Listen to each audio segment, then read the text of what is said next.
ജഗദീഷ് ചേട്ടൻ ഒരു ലൈഫിൽ അങ്ങനെ ഒരു മെറ്റീരിയലിസ്റ്റിക് ആയിട്ടുള്ള ഒരാളാണോ? എപ്പോഴെങ്കിലും ഏതെങ്കിലുമൊക്കെ സാഹചര്യങ്ങളിൽ? ആണ് ആണ് ആണ്.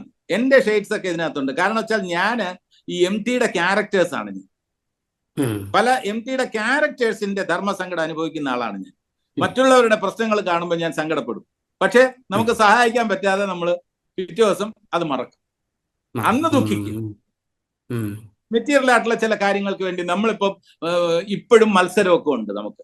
അതിൽ നിന്ന് ഉം, ഒഴിവാക്കാൻ പറ്റുന്നില്ല നമുക്ക് മത്സരം. വേറെ ഒരു നടന് ആ അവസരം കിട്ടുമ്പോൾ അയ്യോ എനിക്ക് കിട്ടിയില്ല എന്ന് വിഷമം തോന്നുന്നുണ്ട്. അതൊക്കെ ഉം, അത്ര നല്ല കാര്യമായിട്ട് എനിക്ക് തോന്നുന്നില്ല. ഉം, അപ്പൊ അത്തരത്തിലുള്ള ചില കാര്യങ്ങളിൽ നിന്ന് മോചനം നേടുന്നത് പിറ്റേ ദിവസം അന്ന് രാത്രി കിടക്കാൻ നേരത്ത് ഞാൻ അങ്ങനെ ചിന്തിക്കാൻ പാടില്ല. നിനക്ക് കുറെ വേഷങ്ങൾ കിട്ടിയില്ലേ എന്ന് എന്റെ ഉം, മനസാക്ഷിയോട് ചോദിച്ച് ഞാൻ പലപ്പോഴും എന്നെ തിരുത്തും. ഞാൻ എന്റെ ഉം, മനസ്സിൽ ഉം, ഈ പറഞ്ഞ പോലെ ആഗ്രഹമോ ചിലപ്പോൾ അത്യാഗ്രഹമോ പിന്നെ മോശമായിട്ടുള്ള വികാരങ്ങളോ ഒക്കെ വരും.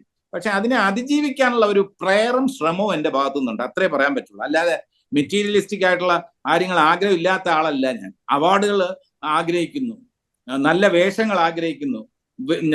മറ്റുള്ളവരുടെ ചിത്രങ്ങളെക്കാൾ നമ്മുടെ ചിത്രങ്ങൾ കൂടുതൽ വിജയിക്കണമെന്ന് ആഗ്രഹിക്കുന്നു. അല്ലാതെ എല്ലാവരുടെ ചിത്രവും വിജയിക്കട്ടെ എന്നുള്ള ചിന്തയൊന്നും പെട്ടെന്ന് എനിക്ക് വരില്ല. അത് പക്ഷെ ഞാൻ പെട്ടെന്ന്